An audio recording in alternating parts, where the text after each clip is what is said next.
নমস্কার, দ্য ওয়ালে আপনাদের স্বাগত। আজকের বিষয়, শেখ হাসিনাকে কি ফেরাবেন নরেন্দ্র মোদী?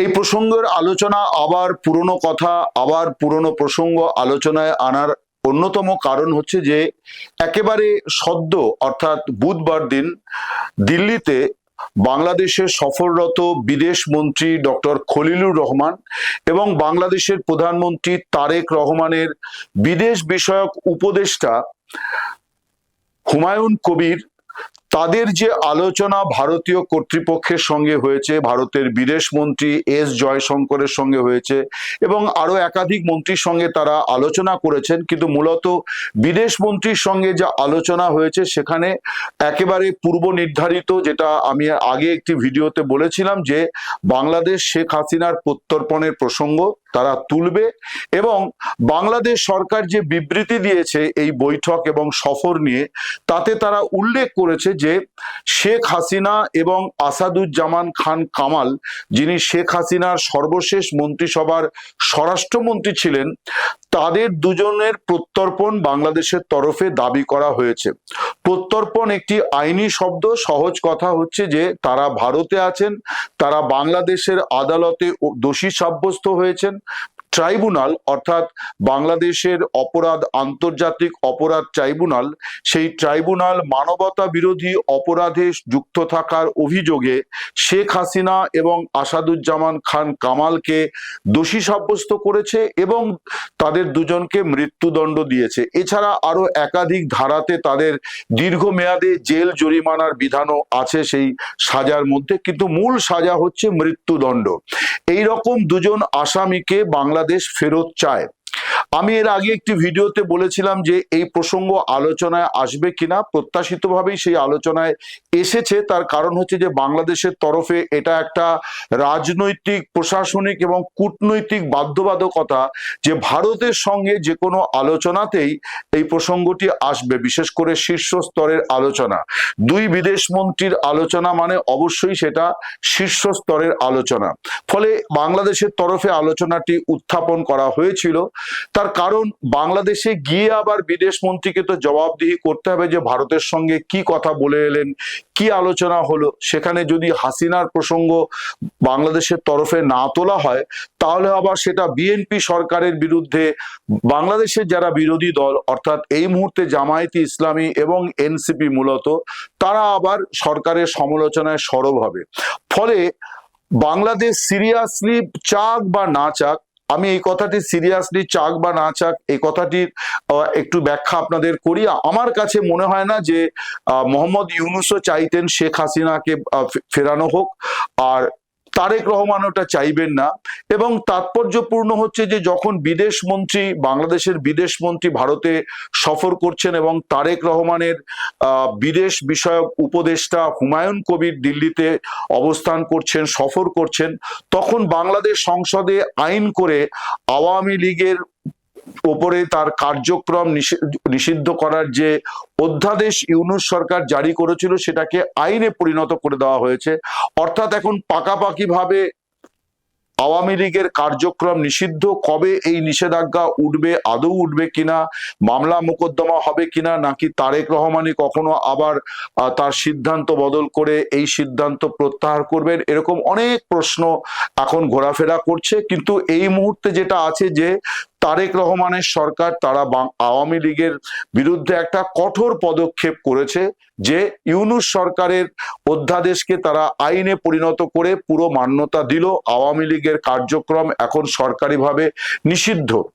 এইরকম একটা পরিস্থিতিতেও কিন্তু আমি বলছি, এটা আমার ব্যক্তিগত অভিমত, যে সশরীরে শেখ হাসিনা ওখানে ফিরে যাক, এটা তারেক রহমানও চাইবেন বলে আমার মনে হয় না। আমার মনে হয় না এটা শুধু তারেক রহমান বলে বিষয়, এটা কোনো শাসকই চাইবেন না। তার কারণ আওয়ামী লীগ এত বড় একটা পার্টি, বিএনপির মতোই একটা বড় পার্টি, এবং এই দুই পার্টিতে দুই নেত্রী, একজন সদ্য প্রয়াত হয়েছেন খালেদা জিয়া, তিনিও কিন্তু জীবদ্দশায় প্রায় 6 বছর তিনি বিছানায় ছিলেন, গুরুতর অসুস্থ ছিলেন, কিন্তু তারপরেও তিনি ছিলেন কিন্তু মানে বিএনপির মুখ এবং বিএনপির সম্পদ। স্বভাবতই বিএনপির নেত্রী গুরুতর অসুস্থ থাকা সত্ত্বেও আওয়ামী লীগের মতো পার্টি, যাদের বিরুদ্ধে ফ্যাসিজম কায়েম করা, স্বৈরতন্ত্র কায়েম করার অভিযোগ আছে, তারাও কিন্তু বিএনপিকে বিরোধী দলের জায়গা থেকে টলাতে পারেনি। একইভাবে এটা শেখ হাসিনার ক্ষেত্রেও সত্যি যে শেখ হাসিনা যদি দেশে ফিরে যান তাহলে আওয়ামী লীগের পুনর্জাগরণ হবে, যতই তার কর্মযোগ্য বা তার কার্যকলাপকে নিষিদ্ধ ঘোষণা করে রাখা হোক। অতএব তারেক রহমানের সরকারও সিরিয়াসলি চাইবে কিনা এটা আমার সন্দেহ আছে। কিন্তু প্রশ্ন হচ্ছে যে যখন চাওয়া হয়েছে তখন ভারত সরকার কি করবে, এটাই প্রশ্ন। আমার এই ব্যাপারে আমার অভিমত যে প্রথমত এই মুহূর্তে বিশেষ করে যখন শেখ হাসিনার এবং আসাদুজ্জামান খান কামালের মৃত্যুদণ্ড হয়েছে তখন তাদেরকে ফেরানো আরো কঠিন হয়ে গেছে ভারতের তরফে। এই কারণে যে মৃত্যুদণ্ড প্রাপ্ত আসামির প্রত্যর্পণ এত সহজ কথা নয়। আন্তর্জাতিক অনেক আইন কানুন নিয়ম কানুন মানার বিষয় আছে এবং ভারত সেই সমস্ত কনভেনশন, ডিক্লারেশন অর্থাৎ ঘোষণা, সনদ সেগুলোতে তারা স্বাক্ষরকারী দেশ। ফলে কাউকে মৃত্যুর মুখে ঠেলে দেওয়ার মতো চরম সিদ্ধান্ত ভারত সরকারের পক্ষে নেওয়া এখন কঠিন। আন্তর্জাতিক নানান যে আইন কানুন আছে, রাষ্ট্রসংঘের অধীনে যে সমস্ত আইন কানুন তৈরি হয়েছে সেগুলোকে যদি মান্যতা দিতে হয় তাহলে কখনোই এটা সম্ভব হবে না যে বাংলাদেশ সরকার চাইলো আর ভারত সরকার ফেরত দিয়ে দিল। অনেকে ভাবছেন যে ঢাকা দিল্লির একটা ঘনিষ্ঠতা তৈরি হচ্ছে, অবশ্যই সুন্দর ঘনিষ্ঠতা হচ্ছে, এই ঘনিষ্ঠতা জরুরি। আমি ব্যক্তিগতভাবে মনে করি যে এই ঘনিষ্ঠতা বাংলাদেশে যে সরকারই থাক না কেন দুদেশের মধ্যে সুসম্পর্ক থাকবে, এটাই কাম্য। কে সরকার চালাচ্ছে এটা বিচার্য হওয়া উচিত নয় এবং সম্পর্ক জনগণের সঙ্গে হওয়া উচিত, এটাও আমার ব্যক্তিগতভাবে মনে হয় যে সবসময় এটা সরকারের মধ্যে সীমাবদ্ধ না রেখে দুই দেশের নাগরিকদের মধ্যে এই সম্পর্ক যত জোরদার হয় তত আমাদের দুপক্ষের মানুষেরই মঙ্গল। আমরা সাধারণ মানুষ, আমরা চাই শান্তিতে বাস করতে। ফিরে আসি যে নরেন্দ্র মোদী কি করবেন। আমার মনে হয় এক তো হচ্ছে যে মৃত্যুদণ্ড যদি শেখ হাসিনা না হতো তাহলে হয়তো ভারতের প্রত্যর্পণের উপরে চাপটা, আইনি চাপটা অনেক বেশি হতো। কিন্তু এই মুহূর্তে মৃত্যুদণ্ড হয়ে যাওয়ার পর আন্তর্জাতিক বিধিনিষেধ যদি ভারতকে অনুসরণ করতে হয় তাহলে মুখের কথায় বা কয়েক দিস্তা কাগজ পাঠালেই শেখ হাসিনা এবং আসাদুজ্জামান খান কামালকে ফিরিয়ে দেওয়া সম্ভব নয়। এখন এ তো গেল আইনের কথা, বিধির কথা। এর বাইরেও কিন্তু আরো একটা বিষয় আছে। যখন এই ব্যক্তির নাম অর্থাৎ দোষী সাব্যস্ত ব্যক্তির নাম বা মৃত্যুদণ্ডের সাজাপ্রাপ্ত ব্যক্তিটির নাম শেখ হাসিনা, তার তো একটা নিজস্ব পরিচিতি আছে। তিনি বাংলাদেশ আওয়ামী লীগের গত 45-50 বছরের সভানেত্রী, তাই শুধু নন, তিনি শেখ মুজিবুর রহমানের কন্যা, তিনি 5 বারের প্রধানমন্ত্রী। এমন একজন ব্যক্তিত্ব, তাকে কোনো মতেই ভারত সরকারের পক্ষে চাইলো আর দিয়ে দিল এটা এইভাবেই কখনো সম্ভব নয়। তার কারণ তিনি এই উপমহাদেশের একজন খুব জোরালো রাজনৈতিক ব্যক্তিত্ব, তার দীর্ঘ রাজনৈতিক জীবন আছে, দীর্ঘ সংগ্রাম আছে, গণতন্ত্র পুনরুদ্ধার, গণতন্ত্রের জন্য তার লড়াই আছে। যদিও গণতন্ত্রকে হত্যা করার অভিযোগেই তিনি ক্ষমতাচ্যুত হয়েছেন এবং তার বিচারও যে হয়েছে সেই বিচারেও কিন্তু বারে বারে তার বিরুদ্ধে গণতন্ত্রের কণ্ঠরোধ করার অভিযোগ এসছে। এখন সেগুলি আইনের ময়দানে তার ফয়সালা হবে। শেখ হাসিনা আরো একটি কাজ করেছেন যেটাও ভারত সরকারকে বিবেচনায় রাখতে হচ্ছে, সেটি হচ্ছে যে তার তরফে লন্ডনের একটি আইনি সংস্থা তারা বাংলাদেশের আন্তর্জাতিক অপরাধ ট্রাইব্যুনালকে চিঠি দিয়ে বলেছে যে শেখ হাসিনার মৃত্যুদণ্ড রদ করতে হবে, কারণ বিচারটি বেআইনি এবং এই ট্রাইব্যুনালের শেখ হাসিনার বিচার করার কোনো অধিকার, আইনি এবং নৈতিক অধিকার কোনটি নেই। এই যে আইনি প্রক্রিয়ার মধ্যে শেখ হাসিনা আছেন এটাও ভারত সরকারকে বিবেচনায় রাখতে হবে। কিন্তু আমি বলছি যে এর বাইরেও কিন্তু আরো একটা জোরালো বিষয় আছে যেটার সঙ্গে আইনের কোনো সম্পর্ক নেই। কূটনীতির কোনো সম্পর্ক নেই, সম্পর্ক আছে রাজনৈতিক সম্পর্ক। সেই রাজনৈতিক সম্পর্ক হচ্ছে আওয়ামী লীগ, বাংলাদেশের মুক্তিযুদ্ধের প্রধান সংগঠক দল, সেই দলের নেত্রী শেখ হাসিনা। এই যে দল, এই দলের সূত্র ধরে ভারতের সঙ্গে বাংলাদেশের একটা সম্পর্ক, এটাকেও কিন্তু অস্বীকার করা অত্যন্ত কঠিন। তার কারণ এটা ইতিহাসের অধ্যায়, এবং সেই ইতিহাসের অধ্যায়ের চরিত্র, তাকে এইভাবে মৃত্যুদণ্ডপ্রাপ্ত আসামি হিসেবে তাকে প্রত্যর্পণ করা, এটা মোটেই সহজ কাজ হবে না।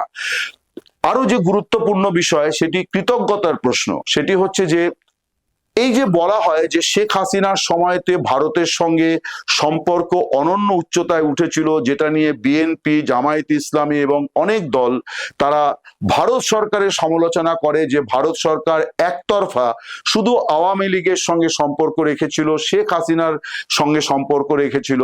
কিন্তু এই সম্পর্কের সুবাদে দুদেশ উপকৃত হয়েছে। ভারতের উপকারের পাল্লাটাও কিন্তু কোনো অংশে কম নয়, যেটা কোনো টাকার মূল্যে বিচার করা যাবে না, কিন্তু যেটা দীর্ঘমেয়াদে মূল্য অনেক বেশি। সেটি হচ্ছে যে বাংলাদেশের মাটি থেকে যে জঙ্গিপনা, ভারত বিরোধী জঙ্গি তৎপরতা চলছিল, যে সন্ত্রাসবাদীরা যে তৎপরতা চালাচ্ছিল, বিচ্ছিন্নতাবাদীরা যে তৎপরতা চালাচ্ছিল, শেখ হাসিনা 16 বছরের শাসনে তিনি কিন্তু এই ব্যাপারে কোনো ধরনের কম্প্রোমাইজ করেননি। তার চরম শত্রু তার বিরুদ্ধে এই অভিযোগটি করতে পারেন না যে তিনি ভারত বিরোধী শুধু নয়, বাংলাদেশের অভ্যন্তরে কোনো সন্ত্রাসবাদী গোষ্ঠীকে মদদ দিয়েছেন। একথা ঠিক যে রাজনীতির কিছু পদক্ষেপ নিয়ে বিতর্ক আছে, যেগুলোকে বলা হয় যে মৌলবাদী শক্তিকে তিনি হয়তো কখনো কখনো তাদের প্রতি দুর্বল আচরণ করেছেন, বা তার প্রশাসন মানে কঠোর সিদ্ধান্ত নেয়নি, নরম মনোভাব নিয়েছে। এই অভিযোগগুলি রাজনীতিতে প্রায় কোনো দলই এই অভিযোগ থেকে মুক্ত নয়, আওয়ামী লীগও নয়। কিন্তু হাসিনা প্রধানমন্ত্রী হিসেবে, প্রশাসক হিসেবে বাংলাদেশের ভূমিকে ভারত বিরোধী কোনো কর্মকাণ্ডে কখনোই ব্যবহৃত হতে দেননি। এই সমস্যাটা কিন্তু ভারতের দীর্ঘমেয়াদে একটা বড় সমস্যা ছিল, এবং এই 16 বছর ভারতের পূর্বাঞ্চল এবং ভারতের উত্তর পূর্বাঞ্চল এটা মোটের ওপর শান্ত ছিল। এখানে ভারতকে অত বেশি চিন্তা করতে হয়নি, যদিও সীমান্ত অরক্ষিত এবং তা দিয়ে অনুপ্রবেশের অভিযোগ আছে, কিন্তু জঙ্গি তৎপরতা একেবারেই শূন্যে নামিয়ে আনা সম্ভব হয়েছিল, সেটা শেখ হাসিনার কঠোর প্রশাসনিক সিদ্ধান্তের ফলে।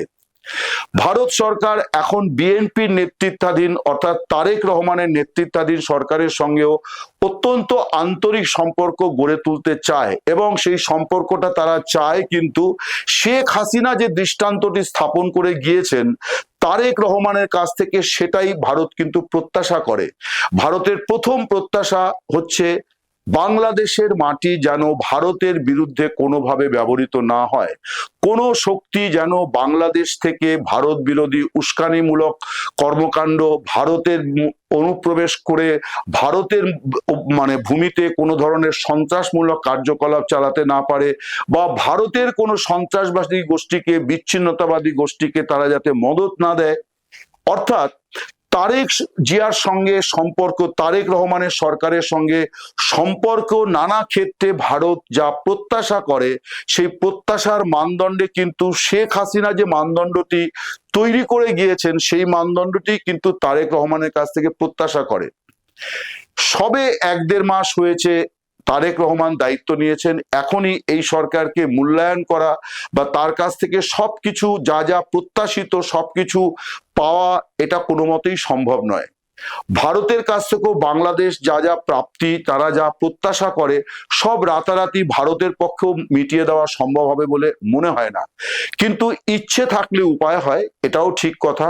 ফলে ইচ্ছে যে আছে তার শুভ সূচনা কিন্তু এই যে সফর, অর্থাৎ খলিলুর রহমান, ডক্টর খলিলুর রহমান বাংলাদেশের মাননীয় বিদেশমন্ত্রী, এবং বাংলাদেশের প্রধানমন্ত্রী তারেক রহমানের বিদেশ বিষয়ক উপদেষ্টা মাননীয় হুমায়ুন কবির তাদের যে সফর, সেই সফর নিয়ে দুদেশের বিদেশ মন্ত্রকের বিবৃতিটি পাঠ করলে বোঝা যায় যে দুদেশই কিন্তু এই সফরটি নিয়ে মোটের ওপরে সন্তুষ্ট। এই সফরটা খুব যে গোছানো একটা সফর এই রকমটি নয়, এটা একটা শুভেচ্ছা সফর। অর্থাৎ ভারতের তরফে সাম্প্রতিক অতীতে যে দৃষ্টান্তগুলি স্থাপন করা হয়েছে, বিশেষ করে তারেক রহমান এবং বিএনপির সঙ্গে সম্পর্কের ক্ষেত্রে আমরা 1, 2, 3, 4 করে বলতেই পারি যে খালেদা জিয়ার অন্ত্যেষ্টি বা শেষ যাত্রায় ভারতের বিদেশ মন্ত্রীর উপস্থিতি, ভারতের প্রধানমন্ত্রীর তরফে শোকবার্তা তারেক রহমানের হাতে পৌঁছে দেওয়া, তারেক রহমান বিএনপির চেয়ারম্যান হওয়া মাত্র ভারতের প্রধানমন্ত্রীর তরফে এবং বিজেপি সভাপতির তরফে তাকে শুভেচ্ছা জানিয়ে বার্তা পাঠানো, তারেক রহমানের শপথ অনুষ্ঠান, প্রধানমন্ত্রী হিসেবে শপথ অনুষ্ঠানে নরেন্দ্র মোদী থাকতে না পারার উপযুক্ত কারণ ছিল ভারতে তখন একটি আন্তর্জাতিক সম্মেলন চলছিল, অন্তত 5 জন রাষ্ট্রপ্রধান তখন দিল্লি বম্বেতে উপস্থিত ছিলেন, ফলে নরেন্দ্র মোদী যেতে পারেননি, কিন্তু পাঠিয়েছিলেন ভারতের লোকসভার স্পিকার ওম বিড়লাকে। খালেদা জিয়ার মৃত্যুতে ভারতের তরফে আনুষ্ঠানিকভাবে যে শোকবার্তা পেশ করা হয়েছে বাংলাদেশের হাই কমিশন অফিস দিল্লিতে, সেখানে সেই শোক পুস্তিকায় ভারতের তরফে শোক নথিভুক্ত করতে গিয়েছিলেন ভারতের প্রথম সারির মন্ত্রী, প্রতিরক্ষা মন্ত্রী রাজনাথ সিং। এই সবগুলি থেকে একটা জিনিস স্পষ্ট যে ভারত সরকার বিএনপি সরকারের সঙ্গে সম্পর্ক রক্ষার ক্ষেত্রে বিগত আওয়ামী লীগ সরকারের সঙ্গে তুল্যমূল্য বিচারে কোনো রকম কোনো কিছু কম রাখছে না। অর্থাৎ দুটো সরকারকেই তারা সরকার হিসেবেই দেখছে, বাংলাদেশের নির্বাচিত সরকার হিসেবে দেখছে। এখন দেখার যে এই বিষয়গুলি অর্থাৎ পারস্পরিক যে ইস্যুগুলি আছে সেগুলি কোন দিকে মোড় নেয়। কিন্তু ফিরে আসি মূল আলোচনায়, যে পারস্পরিক আলোচনায় অনেক অগ্রগতি হবে বলেই প্রত্যাশা করি, অনেক অগ্রগতি হবে, অনেক বিষয়ে মত বিনিময় হবে, অনেক সমস্যার সমাধান হবে। কিন্তু বাংলাদেশ চাইলেই শেখ হাসিনাকে বা আসাদুজ্জামান খান কামালকে ভারত ঢাকার হাতে প্রত্যর্পণ করবে, এই প্রত্যাশা নিশ্চয়ই ঢাকাও করে না, বাংলাদেশও করে না। ভারতের তরফেও এটা করা অত্যন্ত কঠিন একটি পদক্ষেপ হবে। নমস্কার, শুভরাত্রি, সকলে ভালো থাকবেন।